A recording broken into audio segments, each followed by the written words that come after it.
ಹೇಳುವುದರ ಮೂಲಕ ನಿಮ್ಮ ಜನಸಂಖ್ಯೆ, ನಿಮ್ಮ ಹಿಂದುಳುವಿಕೆ, ನಿಮ್ಮ ಸಾಕ್ಷರತೆ ಇವೆಲ್ಲವೂ ಕೂಡ ದಾಖಲಾಗುತ್ತೆ.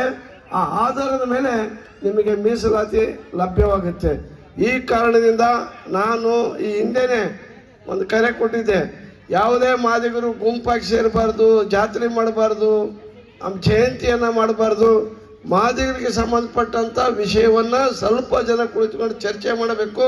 ಪ್ರತಿ ಹಳ್ಳಿಯಲ್ಲೂ ಕೂಡ ಯಾರ್ಯಾರಿದ್ದಾರೋ ಅಲ್ಲಿ ಇದ್ದು ಯುವಕರ ತಂಡವನ್ನು ರಚನೆ ಮಾಡಿ ಆ ಸಮೀಕ್ಷೆದಾರರು ಬರ್ತಕ್ಕಂಥವ್ರಿಗೆ ಮನವರಿಕೆ ಮಾಡಿ, ಈ ಮನೆಯಲ್ಲಿ ಇಷ್ಟು ಜನ ಇದ್ದಾರೆ, ರೇಷನ್ ಕಾರ್ಡ್ ಕೊಡ್ತೀರಾ ನೀವು, ರೇಷನ್ ಕಾರ್ಡ್ ಅವರು ಫೋಟೋ ತಕ್ಕಂತಾರೆ, ಆ ರೇಷನ್ ಕಾರ್ಡ್ನಲ್ಲಿರ್ತಕ್ಕಂಥ ಎಲ್ಲ ಸದಸ್ಯರ ಹೆಸರು ಬರುತ್ತೆ. ನಂತರ ಹುಟ್ಟಿದಂಥ ಮಕ್ಕಳ ಹೆಸರು ಇರಲ್ಲ, ಅವ್ರದ್ದೆಲ್ಲದನ್ನು ಕೂಡ ಸೇರಿಸ್ಬೇಕು.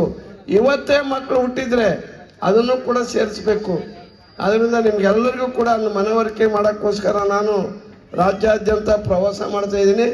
4 ಗಂಟೆಗೆ ನನಗೆ ಪತ್ರಿಕಾಗೋಷ್ಠಿ ಶಿವಮೊಗ್ಗದಲ್ಲಿ ಕರೆದ್ರಿಂದ ನಾನು ಇಲ್ಲಿಂದ ನಿರ್ಗಮಿಸ್ತಾ ಇದ್ದೀನಿ. ಎಲ್ಲ ಮಾದಿಗರು ಜಾತ್ರೆ, ದೇವರು ಅವೆಲ್ಲವನ್ನು ಕೈ ಬಿಟ್ಬಿಡಿ, ಅವು ಯಾವ ನಿಮಗೆ ನೆರವು ಬರಲ್ಲ. ನಿಮಗೆ ನೆರವು